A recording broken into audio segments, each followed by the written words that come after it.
Good afternoon everybody.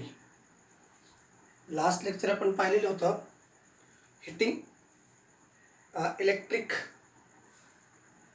Last lecture आपण काय पाहिलेलं होतं पहा, energy transfer in an electric circuit असा आपण मुद्दा पाहिलेला होता लास्ट लेक्चरला. आणि आज आपण पाहणार आहोत heating effects of electric current. Heating effect of electric current हा पॉईंट आज आपण पाहणार आहोत. आता याच्यामध्ये आपण बऱ्याच गोष्टी पाहू शकतो. त्या अगोदर एक कन्सेप्ट विचारात घ्यायचं आहे. How can we write the mechanical power in a manner similar to the electric power. Electric power कशामध्ये मोजतो? इलेक्ट्रिक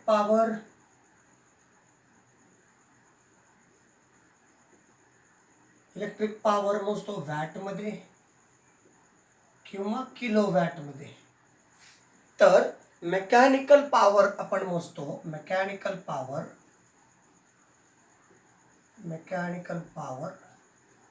त्याला आपण हॉर्स पॉवर, त्याला HP म्हणतात.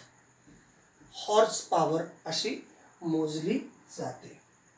म्हणजे इलेक्ट्रिकल पॉवर आपण किलोवॅटमध्ये मोजतो, तर मेकॅनिकल पॉवर आपण हॉर्स पॉवर म्हणजे HP मध्ये मोजतो. क्लिअर? मग आता त्या संबंधित नेमकं काय काय होतंय हे आपल्याला पाहायचं आहे. तर heating effect of electric current, मुद्दा काळजीपूर्वक लक्षात घ्या. जेव्हा एखाद्या सर्किटमध्ये इलेक्ट्रिक करंट पास होतं, क्लिअर? जेव्हा एखाद्या सर्किटमध्ये इलेक्ट्रिक करंट पास होतं म्हणजेच इनडायरेक्टली तो कसा आहे? कंडक्टर. आणि कंडक्टर म्हटल्यानंतर त्याचा रेजिस्टन्स काय असतो? लो असतो. कारण जर रेजिस्टन्स हाय असेल तर त्याची कंडक्टिंग कॅपॅसिटी नसते, म्हणजे तो इन्सुलेटर असतो. आता हा electricity in circuit, effect of electric current in circuit किंवा ज्या कुठल्या ठिकाणी आहे त्याचा हिटिंग इफेक्ट बघायचा आहे. इलेक्ट्रिक सर्किटमध्ये, आता इलेक्ट्रिक सर्किटमध्ये पास काय होणार? Electric current. आणि इलेक्ट्रिक करंट इलेक्ट्रिक सर्किटमध्ये पास झाल्यानंतर त्यावेळेस हीट जनरेट होते. हा कन्सेप्ट आपण ऑब्झर्व करणार आहोत. त्याला म्हणतो आपण heating effect of electric current. मग त्याच्यामध्ये पहिला मुद्दा काय आहे की जर त्याच्यातनं इलेक्ट्रिक करंट फ्लो होत असेल तर तो काय आहे? कंडक्टर आहे. When a resistor is connected in electric circuit, heat produce in due to current, and this is known as heating effect of electric current. म्हणजे एखाद्या कंडक्टरमध्ये इलेक्ट्रिक करंट पास केल्यानंतर किंवा एखाद्या रेजिस्टरमध्ये इलेक्ट्रिक करंट पास केल्यानंतर तो रेजिस्टन्स किंवा तो रेजिस्टर काय तयार करतो? तो रेजिस्टर काय करतो? हीट जनरेट करतो. कशामुळं? हीट प्रोड्यूस करतो. कशामुळं? कारण त्या सर्किटमध्ये आपण इलेक्ट्रिक करंट पास केलेला आहे, त्याच्यामुळं तो त्या सर्किटमध्ये हीट जनरेट करतो. हा जो कन्सेप्ट आहे यालाच आपण म्हणतो heating effect of electric current. कळलं? सर्किटमध्ये इलेक्ट्रिक करंट पास केला, सर्किटमध्ये इलेक्ट्रिक करंट पास केला आणि पास केल्यानंतर त्याच्यापासून जर हीट पाहायला मिळत असेल तर तोच कन्सेप्ट म्हणजे heating effect of electric current. मग आता आपण पेज नंबर 49 वरती जाऊ. तिथं चित्र दिलेले आहेत बघा. एक coil of the cooker, even coil of heater, अशा दोन गोष्टी आहेत. याला कॉइल्ड कॉईल म्हणजे गुंडाळलेली कॉईल असं म्हणू शकता, किंवा त्याला दुसरंच नाव आहे कॉइल्ड. त्याला आणखीन एक नाव देऊ शकता, सोलेनॉइड. काय म्हणायचं? सोलेनॉइड. सोलेनॉइड म्हणजे just like a spring, just like a spring. आलं लक्षात येतपर्यंत? मग आता नेमकं काय होणार आहे? जसं की काही इक्विपमेंट आहेत, some equipment such as water boiler, पाणी गरम करण्यासाठी. जसं की आपण ते वेपरायझर आहे पहा, वेपरायझरमध्ये सुद्धा पाणी गरम केलं जातं चटकणीने, त्याच्यापासून स्टीम होते किंवा वेपर्स होतात, तर त्याला म्हणायचं वॉटर बॉयलर. त्याचबरोबर इलेक्ट्रिक कुकर जे इलेक्ट्रिसिटीवरती चालतं, electric bulb make use of heating effect of electric current. आता वॉटर बॉयलर काय करतं, पाणी गरम करायचं आहे, ज्या भांड्यात तुम्ही पाणी ठेवलात त्याला ही इलेक्ट्रिसिटी प्रोव्हाइड केलं की ती रेजिस्टन्स ग्रेटर असल्यामुळे तिथून हीट जनरेट होते आणि पाणी गरम होतं. That is a heating effect of electric current. Heat generate होते इलेक्ट्रिसिटीमुळे, त्याला heating effect of electric current असं म्हणतो.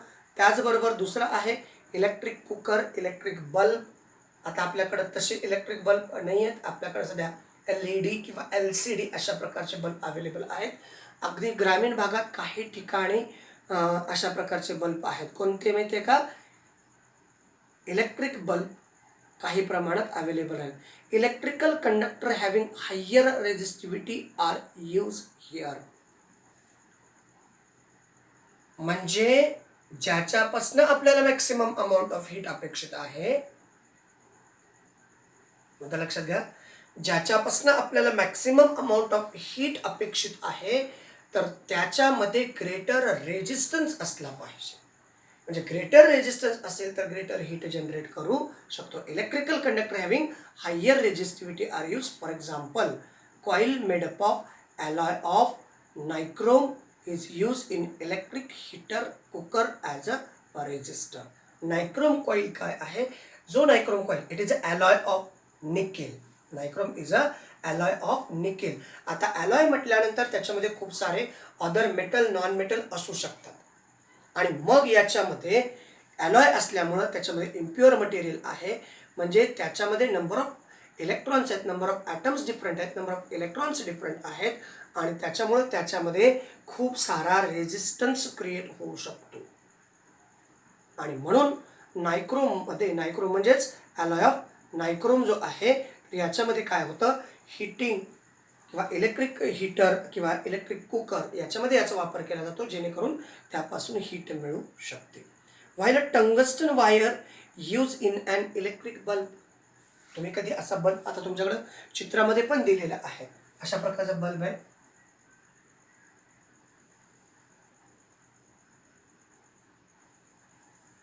असाच असला पाहिजे किंवा सर तू आमच्या पुस्तकात वेगळा आहे वगैरे वगैरे असं काहीही तुम्ही म्हणू शकता, काही अडचण नाही.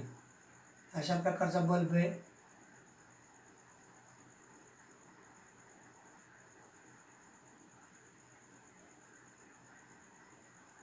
आणि हा बल्ब इलेक्ट्रिसिटी आपल्याला प्रोव्हाइड करणार आहे.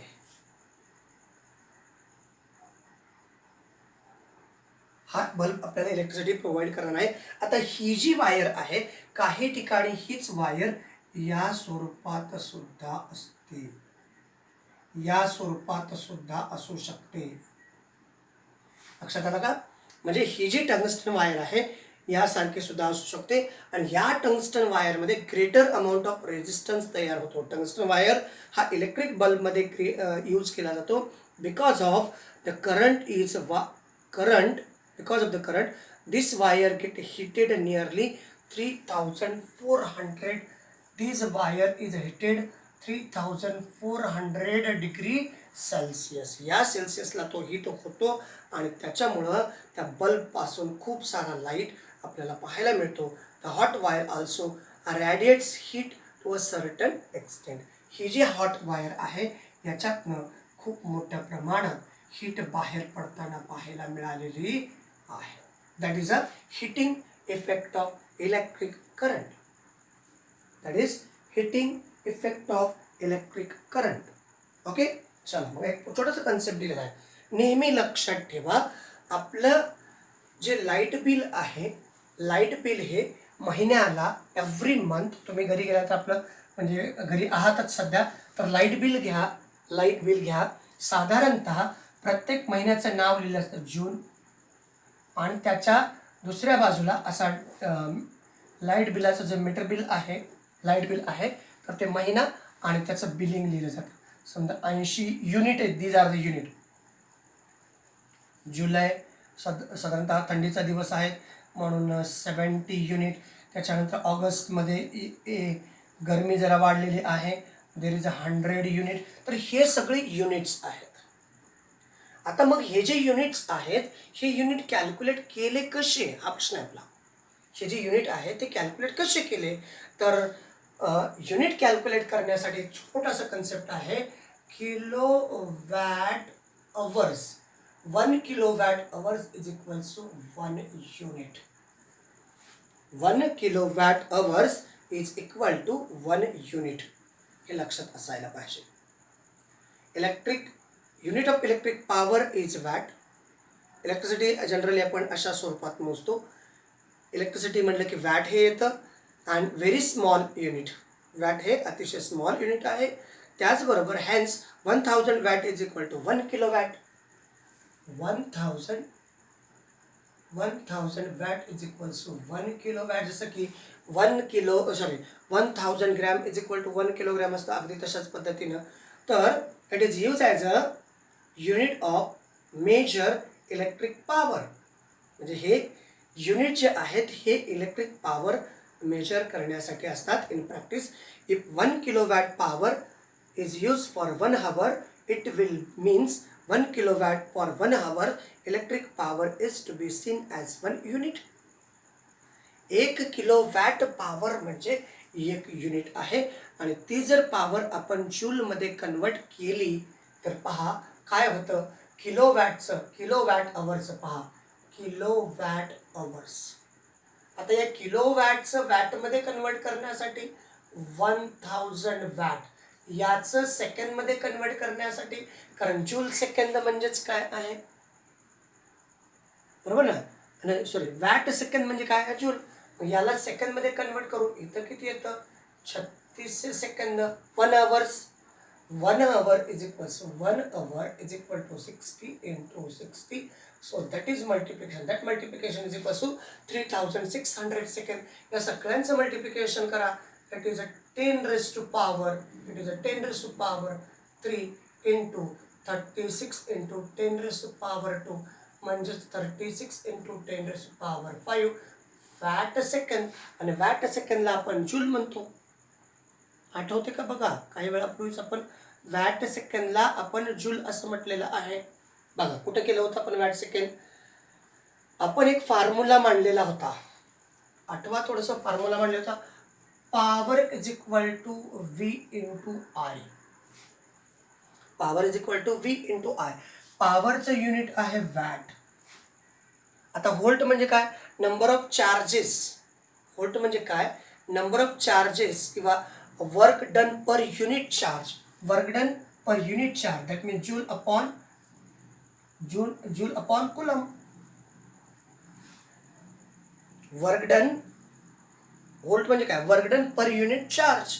एक चार्ज किती वर्क डन करतो, वर्क डनचं युनिट आहे जूल आणि चार्जचं युनिट आहे कुलम. करंट म्हणजे काय, charge per unit time, coulomb upon T. लक्षात आलं का बघा. हा काय, जे, याचं युनिट आपण मांडतोय. व्होल्ट म्हणजे काय, व्होल्टेज. किती वर्क झाले, किती चार्जेसने किती वर्क केला. म्हणजे एक coulomb charge is flows from one place to the another place. It consist of 1 joule energy. याचा अर्थ काय, याच्याकडं 1 जूल एनर्जी आहे. 1 जूल एनर्जी घेऊन तो चार्ज, 1 कुलम चार्ज ट्रान्सफर होऊ शकतो. हे झालं व्होल्टेजचं युनिट. हे आहे करंटचं युनिट. करंटचं युनिट काय, charges flow in unit time. Charges flow in unit time, so coulomb upon time. Coulomb cancel. Watt is equal two joule per time. Joule per time. Time कशामध्ये मोजतो आपण, टाइम कशामध्ये मोजतो आपण, सेकंदमध्ये. टाइम या ठिकाणी सेकंदमध्ये मोजतो. जूल पर सेकंद म्हणजेच, जूल पर सेकंद म्हणजे काय आहे, वॅट आहे. मग हा सेकंद जर मी इकडं घेतला, watt second is equal two joule. Watt second is equal two joule. मग याला मी काय केलं, 3.6 into 10 raised to power 6 joule. Watt second is equal to, लक्षात आलं का. हा मुद्दा सगळ्यात महत्वाचा आहे. पहा, power is equal to, formula परत इकडूनच लिहतो. Power is equal to, formula काय, power is equal to volt into current. आता व्होल्टचा फॉर्म्युला काय आहे, work done per unit charge. Work done per unit charge. आता वर्क डनचं युनिट आहे जूल, पर युनिट चार्ज आहे कुलम. त्याचबरोबर current I is equal to Q by T. Q म्हणजे quantity of charges upon T. याचं unit काय coulomb upon याचं unit काय सेकंड. मग हे दोघं इथं मल्टिप्लिकेशनमध्ये आहेत, त्या ठिकाणी मल्टिप्लिकेशनमध्ये आहेत, त्याच्यामुळे कुलम कुलम कॅन्सल होईल. लक्षात आलं का? कुलम कुलम कॅन्सल होईल. हा न्यूमरेटरला डिनॉमिनेटरला joule per second. Joule per सेकंडला पण सेकंड इकडे घेतला. वॅट सेकंड म्हणजेच जूल. तर अशा प्रकारे हे तुमचं दर दिवसाचं युनिट जूलमध्ये जर कन्वर्ट करायचं झालं तर एक युनिट बरोबर 1 युनिट इज इक्वल टू, म्हणजे हे सगळं 1 युनिटसाठी की नाही, 1 युनिट इज इक्वल टू काय येतं माहिती आहे का? 3.6 into 10⁻6 joule. 1 unit is equal to 1 unit of electricity in our home. आपल्या घरी एक युनिट इलेक्ट्रिसिटी जर यूज केली असेल तर त्याचं जर अंदाजे कॅल्क्युलेट केलं तर मग 80 असेल. आता इथं किती 1 युनिटसाठी 3.6 इंटू 10⁻6 जूल, याचे किती 80. 80ने याला मल्टिप्लाय करा, 80ने त्याला मल्टिप्लाय करा, तुम्हाला त्याही ठिकाणचं काय येईल वर्क डन. क्वांटिटी ऑफ चार्जेसनी त्या चार्जेसने किती वर्क केलेलं आहे तर ते वर्क किंवा त्याने किती एनर्जी यूज केलेली आहे त्याचा आपण अंदाज बांधू शकतो. आले इथपर्यंत सगळे? नक्की आले का पहा. आता थोडंसं पुढच्या कन्सेप्टबद्दल विचार करायचा आहे. जेव्हा एखाद्या सर्किटमध्ये इलेक्ट्रिसिटी पास होते, मग कुठल्याही सर्किटमध्ये साधारणतः 220 व्होल्ट इलेक्ट्रिसिटी पास होत असते. किती 220 व्होल्ट इलेक्ट्रिसिटी जनरली एखाद्या सर्किटमध्ये पास होत असते. मग ह्या सर्किटमध्ये इलेक्ट्रिसिटी पास होण्यासाठी नेमकं काय असतं तर त्याच्या बाबतीत आपण थोडीशी चर्चा करूयात. बघा, तुम्ही कुठलीही वायर पहा, त्याच्यामध्ये 2 वायर असतात, 2 मेन वायर असतात. किंवा कुठलंही सर्किट जोडण्यासाठी साधारणतः 2 वायर, घरगुती सर्किट जोडण्यासाठी साधारणतः 2च वायरचा यूज केला जातो आणि कधी कधी 3ही वायरचा यूज केला जातो. त्यातलं पहिलं असतं लाईव्ह वायर, ज्याच्यातनं इलेक्ट्रिक करंट पास होतं. दुसरं असतं न्यूट्रल वायर, त्याच्यामध्ये इलेक्ट्रिक करंट नसतं. आणि तिसरं आहे अर्थ वायर, त्याच्यामध्ये सुद्धा इलेक्ट्रिक करंट नसतो. कारण का, जेव्हा ही 2 वायर एकामेकाला जोडल्यानंतर इलेक्ट्रिक करंट हायर पोटेन्शियलकडून लोअर पोटेन्शियलकडे येणार आहे. हे तर आपण शिकलेलो आहोत. लाईव्ह वायरच्या माध्यमातून जेव्हा इलेक्ट्रिसिटी फ्लो होईल त्याचं पोटेन्शियल किती आहे हायर आणि न्यूट्रलचं पोटेन्शियल किती आहे लोअर. म्हणजे electricity always flow from higher potential to lower potential. Clear? Higher potential to lower potential. मग मुद्दा असा आहे, मग तिसरी वायर कशाला? फॉर एक्झाम्पल काळजीपूर्वक पहा, हे माझ्या घरचं फ्रीज आहे. ओके, हे माझ्या घरचं फ्रीज आहे, याच्यामध्ये खूप काही आहे आणि याला या 3 वायर जोडलेल्या आहेत. त्यातली एक आहे लाईव्ह वायर, दुसरं न्यूट्रल वायर आणि तिसरं अर्थ वायर आहे. लाईव्ह म्हणजे ज्याच्यातनं इलेक्ट्रिक करंट कॅरी केलं जातं. न्यूट्रल म्हणजे इलेक्ट्रिक करंट लाईव्ह वायरकडून न्यूट्रल वायरकडे जातं. म्हणजे इनडायरेक्टली जर सांगायचं झालं तर तुम्ही जर टेस्टरनी चेक केलात, एकामध्ये बल्ब लागतो, एकात बल्ब लागत नाही. म्हणजे बल्ब म्हणजे टेस्टरमध्ये असणारा बल्ब, ज्याच्यामध्ये करंट आहे त्यातनं तो बल्ब लागतो टेस्टरमधला. आणि कुठलंही इन्स्ट्रुमेंट ऑपरेट करायचं असलं तरी दोन्ही लागतात, कारण ते सायकल पूर्ण व्हावं लागतं. हाय पोटेन्शियलकडून करंट लो पोटेन्शियलकडे यावं लागतं, त्यासाठी त्याची गरज आहे. मग माझं हे 10 वर्षाचं फ्रीज आहे आणि एके दिवशी मी या फ्रीजला हात लावल्यानंतर मला शॉक लागला. का शॉक लागला त्याचं रिझन लक्षात घ्या. तर बघा, हे 3 वायर एकाच वायरमध्ये असतात. असे हे 3ही वायर एकाच याच्यामध्ये असतात आणि इकडं एक तुम्ही अशा प्रकारची पिन बसवलेली असते.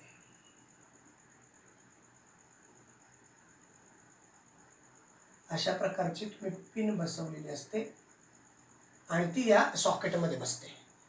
ओके, जेव्हा तुम्ही हे वायर याच्यामध्ये जोडलेले आहे, यातली एक वायर याला आहे, सॉरी लाईव्ह वायर इथं आहे, न्यूट्रल वायर इथं आहे आणि अर्थिंग इथं आहे. मुद्दा लक्षात घ्या, अर्थिंग इथं आहे, हे अर्थिंग इथं आहे. आणि हे अर्थिंग म्हणजे इथं कुठंतरी जमिनीत एखादी प्लेट करून गाडलं गेलं असलं पाहिजे, त्याला होम अर्थिंग असं म्हणतात. ही इथं आहे अर्थिंग जर असेल तर. पण मला शॉक लागला, त्याचं कारण काय माहिती आहे का, ही अर्थिंग नव्हती. म्हणजे काय होतं, जेव्हा लाईव्ह वायर या बॉडीला टच झाल्यानंतर जी तिसरी जी वायर असते तर त्या माध्यमातून इलेक्ट्रिक करंट या माध्यमातून अर्थमध्ये रिलीज होतं. त्याच्यामुळं कुठल्याही व्यक्तीतला जो लागणारा सिव्हिअर शॉक आहे तो थांबतो. पण इथं तसं झालं नाही. इथं शॉक लागला म्हणजे हे काय आहे, ती करंट जे काही शॉर्ट सर्किटिंग म्हणा, जे काही या बॉडीमध्ये उतरलेलं करंट ते डायरेक्ट माझ्या बॉडीतनं अर्थमध्ये जाण्याचा प्रयत्न करत आहे. The electric current is always flow from higher potential to the lower potential, just like in clouding. In rainy season, the sky produces clouding, and that clouding, so tremendous amount of light is released from that sky and reaches on the surface of earth because due to the friction, म्हणजे घर्षणांमुळं, due to the फ्रिक्शनमुळं त्या ठिकाणी tremendous amount of electricity generate होते, that is static electricity and reaches on the surface of earth. So because there is a lower potential in producing time or producing places, at that places there is a tremendous amount of electricity, and this electricity is always flow from higher potential to lower potential. Earth having lower potential, therefore they are reaches to the earth. तसंच प्रकारचा concept आहे या ठिकाणी अगदी. मग आता जो shock लागला मला माझ्या बॉडीत, कारण इकडनं जर गेले असते ते, हे जर जोडलेलं असतं अर्थमध्ये तर मला शॉक लागला नसता. कारण का, ते करंट हे जर जोडलेलं असतं तर अर्थमध्ये गेलं असतं, मला शॉक लागला नसता. आणि हे करंट आता इथंपर्यंत थांबलेलं आहे. मी स्पर्श केल्या केल्या मला शॉक लागला म्हणजे माझ्या बॉडीतनं करंट अर्थकडे जाण्याचा प्रयत्न करते, कारण त्याला त्या ठिकाणी अर्थिंग नाही. तर असा काही कन्सेप्ट आपल्याला या टॉपिकमध्ये लाईव्ह वायर, न्यूट्रल वायर आणि अर्थ वायरच्या बाबतीत चर्चा करायची आहे. ही चर्चा आपण नेक्स्ट लेक्चरला करणार आहोत. तुर्तास आपण या लेक्चरमध्ये इथेच थांबूयात. थँक्यू. Thanks a lot.